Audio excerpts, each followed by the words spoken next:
আমার স্নেহের প্রিয় ছাত্রছাত্রীরা, আজ আমি পঞ্চম শ্রেণীর ক্লাস নেব। পঞ্চম শ্রেণীর আমাদের পরিবেশ। তাই পঞ্চম শ্রেণীতে তোমরা যারা পড়ো, তোমাদের আমাদের পরিবেশ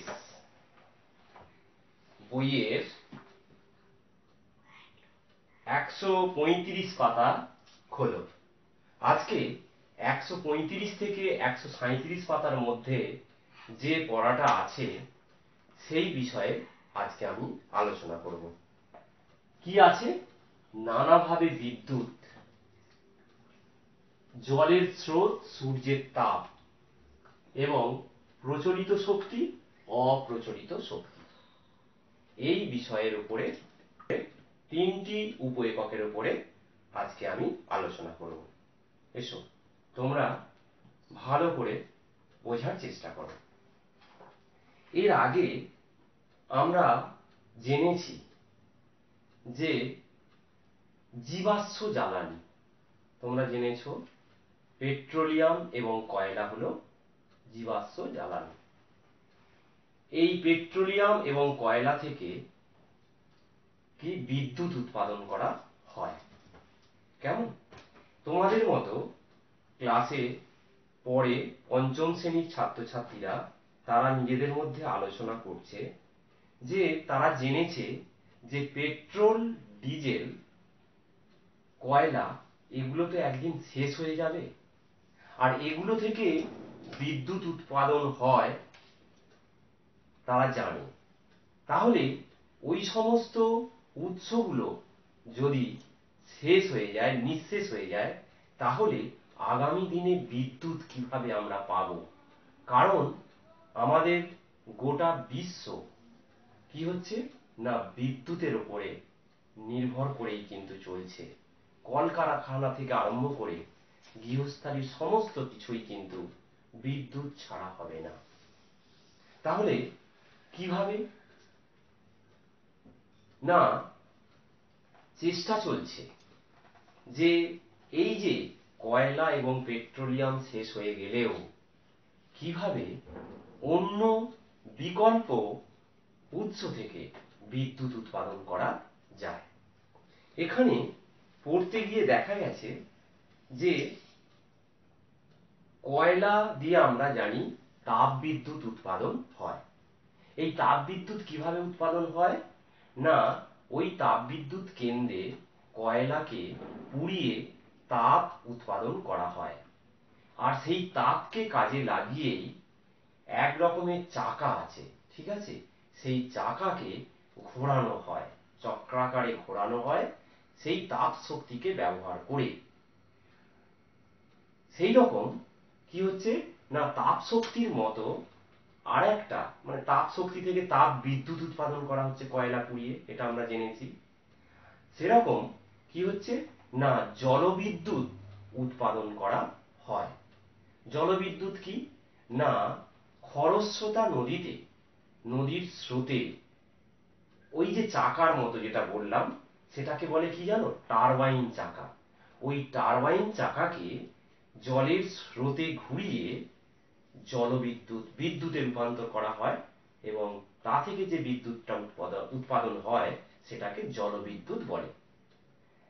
এই যে তাপ বিদ্যুৎ, জলবিদ্যুৎ, এটা বহু প্রাচীন কাল থেকেই কি হচ্ছে পৃথিবীর মানুষ উৎপাদন করে আসছে, এটা প্রচলিত।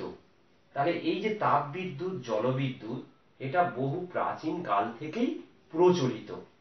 তাই এই বিদ্যুৎ গুলোকে বলা হয় প্রচলিত শক্তির বিদ্যুৎ। অর্থাৎ এই যে তাপ বিদ্যুতের এবং জলবিদ্যুৎ যে উৎসটা সেটা হচ্ছে প্রচলিত শক্তির উৎস। তাহলে প্রচলিত কথা বললেই আর একটা কথা তাহলে চলে আসে, তাহলে কি বললাম? প্রচলিত। প্রচলিত কেন? না এটা বহুকাল ধরে প্রচলন হয়ে আসছে। কি না ওই যে জলবিদ্যুৎ, তাপ বিদ্যুৎ। এরপরে প্রচলিত বললেই আর একটা কথা চলে আসে, সেটা হচ্ছে অপ্রচলিত। অপ্রচলিত এই কথাটা চলে আসে। তাহলে প্রচলিত শক্তি আর অপ্রচলিত শক্তি। অপ্রচলিত শক্তি মানে কি, না এটার প্রচলন বেশি হয়নি, বেশি দিন হয়নি, সেই রকম গুলোকে বলে অপ্রচলিত শক্তি। সেই অপ্রচলিত শক্তি কি, না অপ্রচলিত শক্তি হচ্ছে সৌর বিদ্যুৎ, অর্থাৎ সূর্যের তাপকে, সূর্যের আলোকে সৌর প্যানেলে ফেলে কি হচ্ছে, সৌর বিদ্যুৎ উৎপাদন করা হচ্ছে বর্তমানে। তাহলে এই যে সৌর বিদ্যুৎ, সৌর শক্তি যে দিয়ে যে বিদ্যুৎটা উৎপাদন করা হচ্ছে সেটাকে বলে অপ্রচলিত শক্তি। কেমন, এই অপ্রচলিত শক্তি বিদ্যুৎ শুধু সৌর বিদ্যুৎ না, কি হচ্ছে না বিভিন্ন প্রাণী দেহাবশেষ বা তার দেহাবশেষ পচে গিয়ে বা তাদের বর্জ্য পদার্থ থেকে বিদ্যুৎ উৎপাদন করা হচ্ছে। ঠিক আছে, আবার কি হচ্ছে না সমুদ্রের স্রোতকে কাজে লাগিয়েও বিদ্যুৎ উৎপাদন করা হচ্ছে। পারমাণবিক শক্তিকে কাজে লাগিয়েও বিদ্যুৎ উৎপাদন করা হচ্ছে। বায়ু শক্তি, বাতাসকে কাজে লাগিয়েও বায়ু শক্তি উৎপাদন করা হচ্ছে। এমনকি জোয়ার ভাটার সময় যে তরঙ্গটা হয় সেই তরঙ্গায়িত স্রোতকে কাজে লাগিয়েও কি হচ্ছে, বিদ্যুৎ উৎপাদন করা হচ্ছে।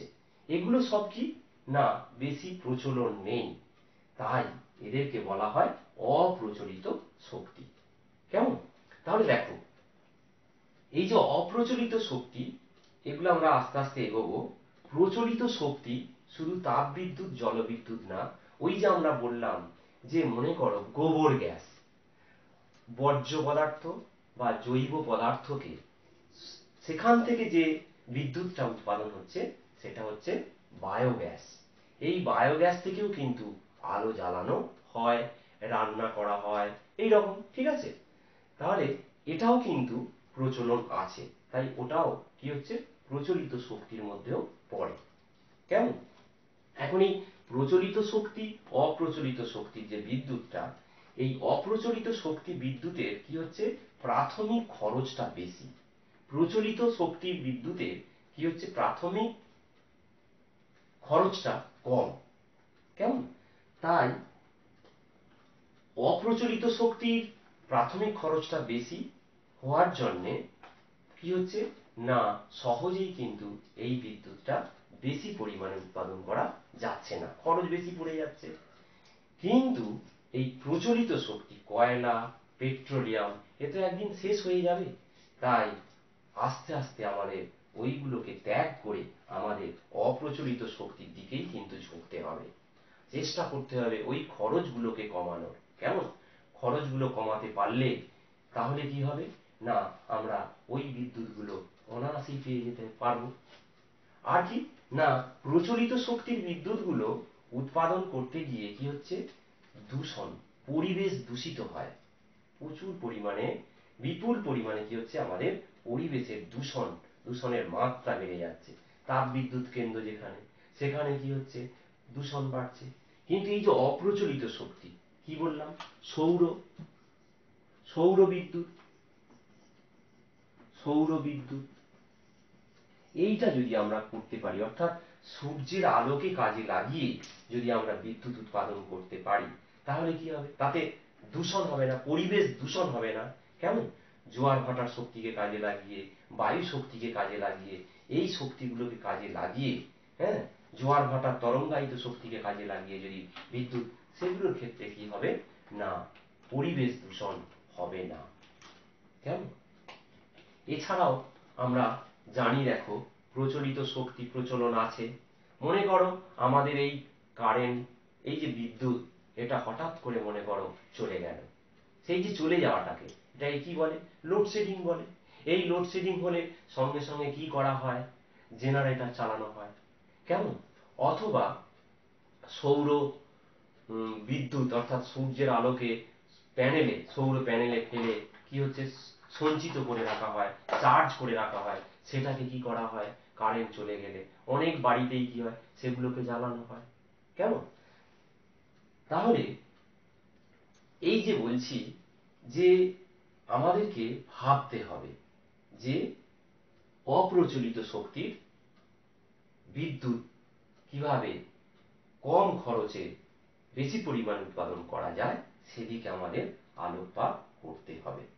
তাহলে বলতে বলতে যেটা ওই যে জেনারেটরে কি হচ্ছে না, ডিজেল চালিয়ে, ডিজেলের সাহায্যে চাকা ঘুরিয়ে কি করা হচ্ছে, সেখানে বিদ্যুৎ উৎপাদন করা হচ্ছে। সেই বিদ্যুতের সাহায্যে কি হচ্ছে, অনেক বিয়ে বাড়ির অনুষ্ঠানে বা কোনো অনুষ্ঠানেতে সেগুলো কাজে লাগানো হয়। আর একটা তোমরা দেখেছো সাইকেলের ডায়নামো, ওই ডায়নামোটাও কি হচ্ছে দেখবে সাইকেলের পিছন দিকে লাগানো থাকে, সেটা চাকাটা যত ঘোরে, যত জোরে ঘোরানো হবে দেখবে সাইকেলের সামনে দিকে যে লাইটটা থাকে সেটা ডায়নামো, সেটা জ্বলে। তাহলে রাত্রিবেলা সাইকেল চালিয়ে ওই ডায়নামোর আলোতে কি হচ্ছে, অনায়াসেই যাতায়াত করা যাবে।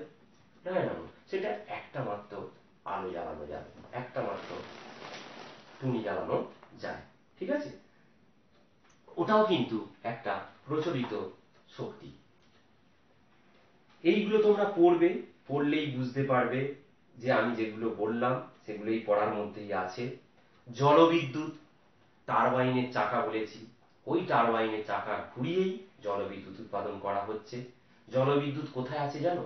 আমাদের পশ্চিমবঙ্গের ময়ূরাক্ষী নদীর বাঁধে যে জল, সেই যে জলকে কাজে লাগিয়ে সেখানে টারবাইনের চাকা ঘুরিয়ে ম্যাসাঞ্জোর বাঁধ আছে না, সেই ম্যাসাঞ্জোরে কি হচ্ছে, জলবিদ্যুৎ উৎপাদন করা হয়।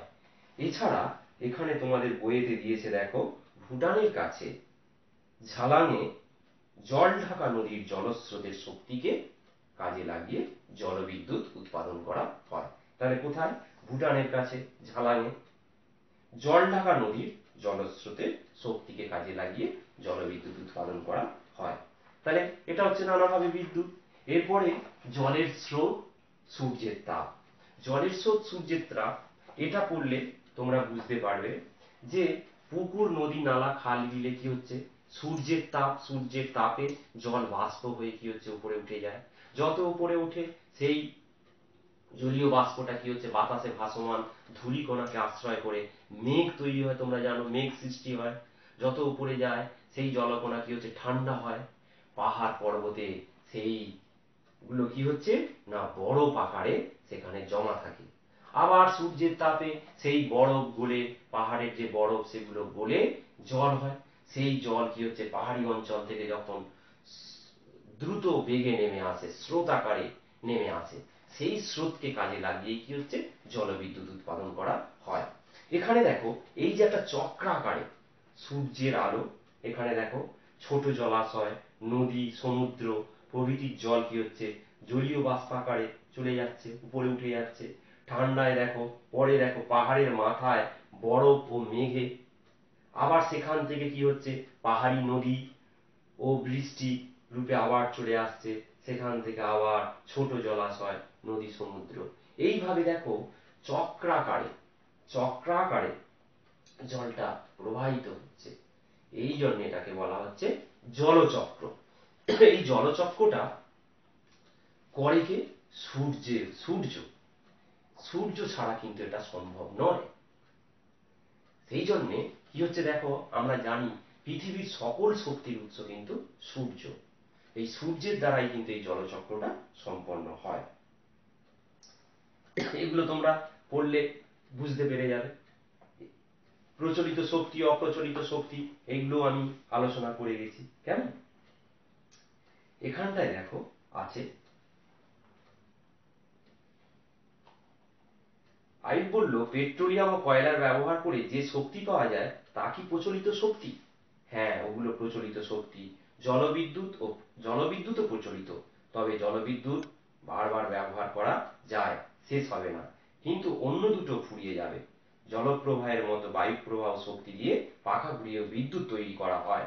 রোদ ব্যবহার করে রান্নাও করা হয়। সেই যন্ত্রকে বলে সোলার কুকার। সোলার কুকার, তাহলে বুঝতে পারলে সূর্যের আলোকে রোদকে ব্যবহার করে রান্না করা যায়। উদ্ভিদ ও প্রাণীদের যেটা বলছিলাম পচা আধ পচা বর্জ্য পদার্থ ব্যবহার করে জৈব গ্যাস পাওয়া যায়, তা দিয়েও রান্না করা যায়। জোয়ারের জল কাজে লাগিয়েও শক্তি উৎপাদন করা যায়। এগুলো আমি আলোচনা করে গেছি। কেমন? তাহলে এই যে আজকের যতটুকু পড়া, এই পড়ার মধ্যে যে প্রশ্নগুলো আছে সেই প্রশ্নগুলো আমি বলে তুলেছি। এই প্রশ্নগুলোর উত্তর তোমরা লিখে ফেলবে। 1 নম্বর প্রশ্ন, বিদ্যুৎ শক্তি উৎপাদনে ব্যবহৃত একটি যন্ত্রের নাম কি? টারবাইন। দুটি প্রচলিত শক্তির উদাহরণ দাও। বলেছি আমি দুটি প্রচলিত কি? তাপবিদ্যুৎ, জলবিদ্যুৎ। দুটি অপ্রচলিত শক্তির উদাহরণ দাও। সৌর বিদ্যুৎ, জোয়ার ভাটা থেকে যে বিদ্যুৎটা উৎপাদন করা হয়, বায়ু শক্তিকে চাকা ঘুরিয়ে যে বিদ্যুৎটা উৎপাদন করা হয়, এগুলো। ভবিষ্যতে পৃথিবীতে কোন শক্তির প্রচলন বাড়বে? এই যে অপ্রচলিত শক্তির প্রচলন বাড়বে। উদ্ভিদ ও প্রাণীর বর্জ্য থেকে কোন শক্তি পাওয়া যায়? এখানে তোমরা পড়েছো বর্জ্য থেকে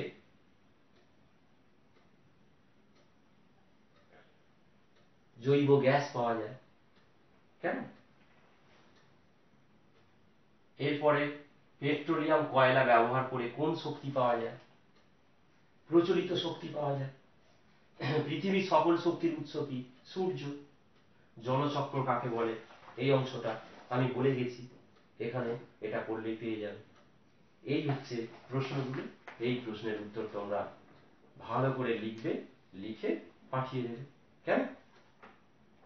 তাহলে এই পর্যন্তই তোমাদের আজকে পড়া, 137 পাতা পর্যন্ত। তাহলে এই পড়াটা তোমরা বারবার পড়বে, পড়লে আমি যেটা বুঝিয়েছি সেটা ভালো করে বোঝার চেষ্টা করবে, তাহলেই কিন্তু বুঝে যাবে। কেমন? এখানেই তাহলে আমাদের পরিবেশ পড়াটা শেষ করছি। আবার পরে ক্লাস। তাহলে আজকের পড়া তোমাদের এখানেই শেষ করছি। তোমরা সবাই খুব ভালো থেকো, সুস্থ থেকো, সাবধানে থেকো। সামনেই দীপাবলি, তাই দীপাবলিতে তোমরা শব্দবাজি একদম ব্যবহার করবে না, সরকারিভাবে নিষিদ্ধ। যতটা সম্ভব দূরে থাকবে, একদম তোমরা ব্যবহার করবে না। কেমন? সাবধানে থেকো। অনেক ধন্যবাদ।